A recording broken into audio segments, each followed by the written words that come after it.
Halo, saya Molar. Saya Dentin. Molar, kita lagi ada di video apa sih ini? Ini adalah video yang akan membahas mengenai apexogenesis.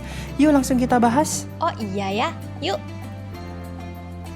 Berikut adalah anggota dari kelompok 5 yang menyusun video ini. Pembuatan video ini dibimbing oleh Dr. Gigi Nurdiana Dewi, Master of Dental Science, spesialis kedokteran gigi anak. Molar, apexogenesis itu apa sih? Apexogenesis adalah alternatif yang berguna untuk gigi permanen imatur dengan pulpa vital. Apexogenesis melibatkan pengangkatan 2 mm pulpa yang terinfeksi di bagian koronal gigi, tetapi meninggalkan jaringan vital di dalam akar. Apexogenesis juga dikenal sebagai pulpotomy Sivek. Pada tahun 1978, Miomir Sivek menerbitkan sebuah artikel yang menunjukkan keberhasilan perawatan gigi permanen dengan paparan pulpa menggunakan pulpotomi parsial dan kalsium hidroksida. Kamu tahu nggak, Dentin, apa saja indikasi dari apexogenesis?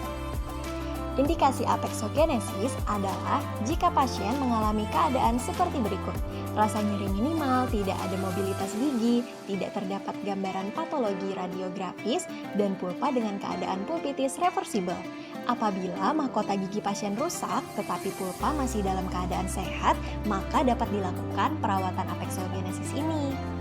Selain indikasi, ada juga loh kontraindikasi dari perawatan apexogenesis. Misalnya pulpa meradang, merah, berdarah, gigi non-vital, dan pada pasien yang kurang kooperatif, maka dapat dilakukan perawatan lainnya. Apexogenesis masih merupakan pilihan konservatif yang dapat diterima jika indikasi tidak jelas karena perawatan lain. Metode lain masih dapat dilakukan jika apexogenesis gagal.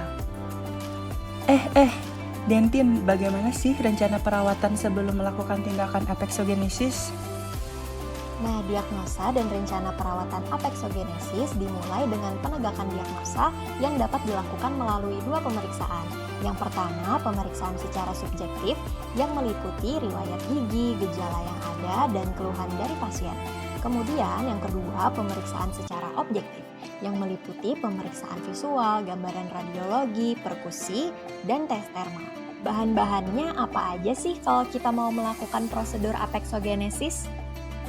Bahan atau material yang digunakan dalam prosedur apexogenesis antara lain zinc oxide igenol semen, pasta kalsium hidroksida, pasta iodoform.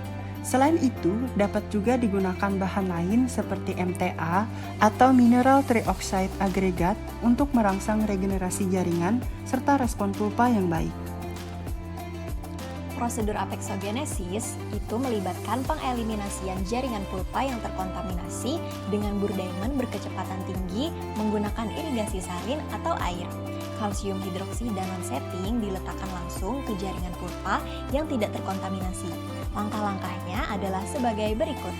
Lakukan anestesi lokal, isolasi menggunakan rubber dam, pulpa dibersihkan dengan salin sampai pendarahan berhenti, gumpalan darah disingkirkan dengan perlahan, lalu kalsium hidroksida non-setting ditempatkan di atas sisa jaringan pulpa vital dan dilindungi dengan kalsium hidroksida setting.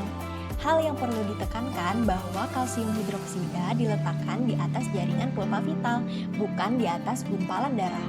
GIC sebagai basis diletakkan di atas kalsium hidroksida dan direstorasi menggunakan resin komposit. Ngomong-ngomong, kok kayaknya prosedurnya susah ya?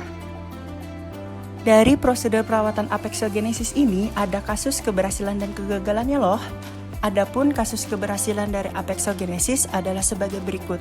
Yang pertama, tidak adanya tanda-tanda penyakit pulpa atau periapikal. Kedua, pembentukan dentin.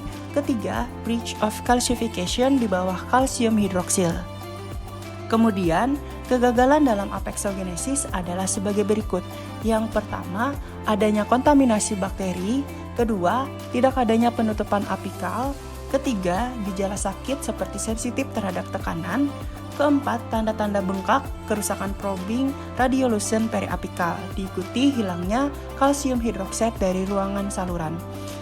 Lalu, pertumbuhan jaringan granuloma lebih ke bawah, sehingga file yang lebih pendek saja yang dapat menyebabkan pendarahan. Alternatif apexogenesis. Revaskularisasi merupakan alternatif yang berguna untuk gigi permanen imatur dengan pulpa non-vital. Revaskularisasi melibatkan pembersihan dan desinfeksi gigi sehingga memungkinkan sel masuk kembali ke gigi dari apex dan menginduksi pembentukan dentin dan juga akar. Indikasi revaskularisasi sebagai pilihan pengobatan adalah sebagai berikut. Gigi permanen non-vital dengan apex yang belum sempurna, apex terbuka berukuran setidaknya 1 mm mesiodistal, dan seorang pasien muda berusia 8 sampai dengan 13 tahun. Mirip dengan apexogenesis, revaskularisasi masih merupakan pilihan konservatif. Informasi ini kami dapat dari Handbook Pediatric Dentistry Molby Elsevier, Saint Vincent Charity Medical Center Journal, dan Cakradonia Dental Journal.